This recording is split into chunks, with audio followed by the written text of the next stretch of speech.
Hi, everyone. Henry DeVries with Wealth Authority TV.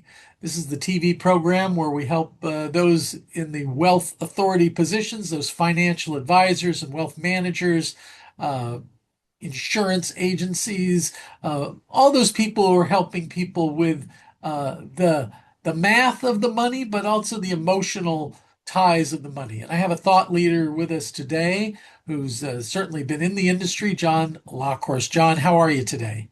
I'm doing great. It's great to join you today for this conversation, Henry. Why don't you tell the listeners about your book and your work? Yeah, my book is Mission Critical Leadership: How Smart Managers Lead Well in All Directions.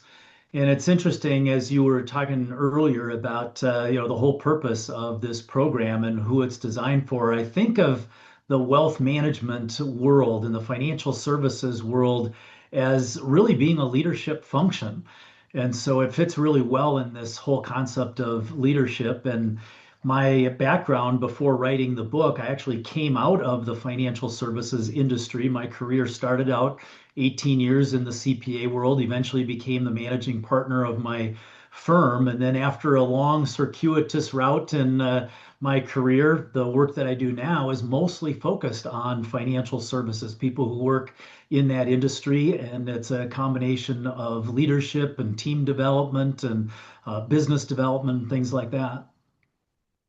Jon, I did graduate work in a professional service firm leadership at the Harvard Business School. And my professor said, if you wanted to create a perfect hell for somebody, make them the managing director of a professional services firm. He It is a said, little bit like herding cats.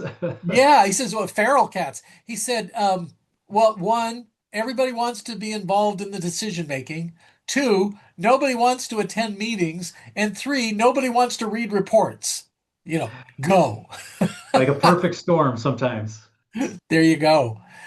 So, what do you do now to help businesses?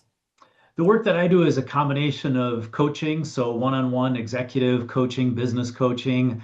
I do a lot of work with team facilitation, trying to help teams like the one you just described, the team of partners, the team of shareholders. How do you play better together in the sandbox? How do you bring together all of these personalities and some of the unique priorities and goals and things like that into a healthy, cohesive team? So there's that aspect, and then I do a lot of speaking and training, speaking for association events, doing in-firm and corporate work as well. As a thought leader, I wanted to ask you this question and get your opinion. What can the financial industry do to improve the image of financial advisors? I think you could tie it back when you mentioned that it's about the math part of it, but then also the emotional part of it. There's that certainly the logic, the data aspect of it, and I find that quite often in the financial services world, that's the sweet spot. That's kind of that natural first language that many people in the industry come from, and so that's just a natural part of their makeup, and it's not always as much so on the emotional side or the people side. And that's where I go back to, again, to a real parallel with leadership, because in leadership, and because you helped publish the book, I talk about the two R's of leadership. It's about results and relationships. And so results might have to do with the financial results, the data, the math part of it, but the relationships will be the tool that gets you there.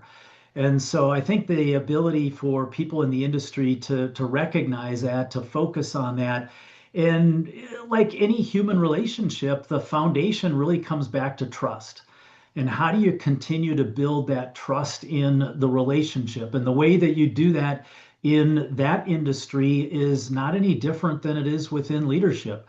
The people that you're working with have to know that you have their best interest at heart.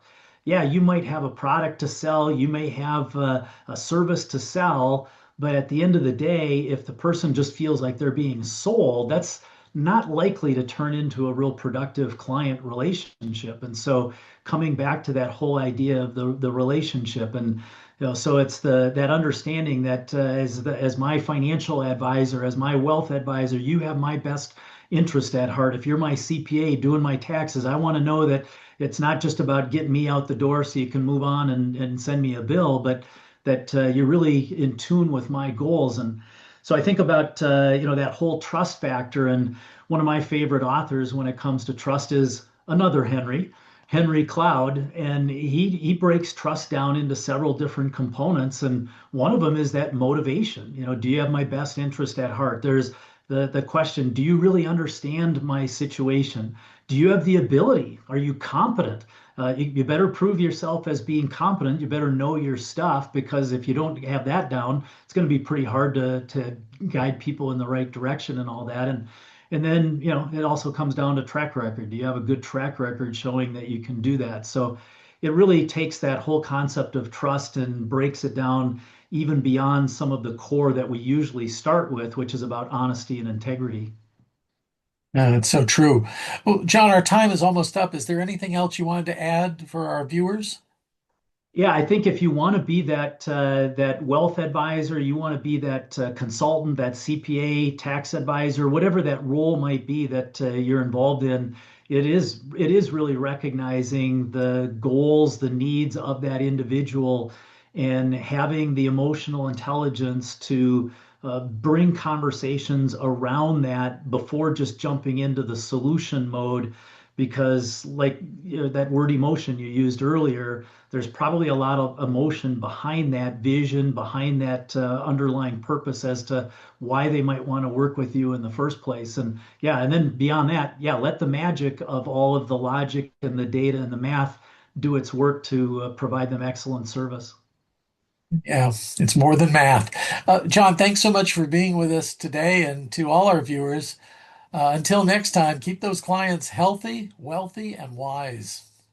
All right, thanks, Henry. Thanks, John. Bye bye. And we're out.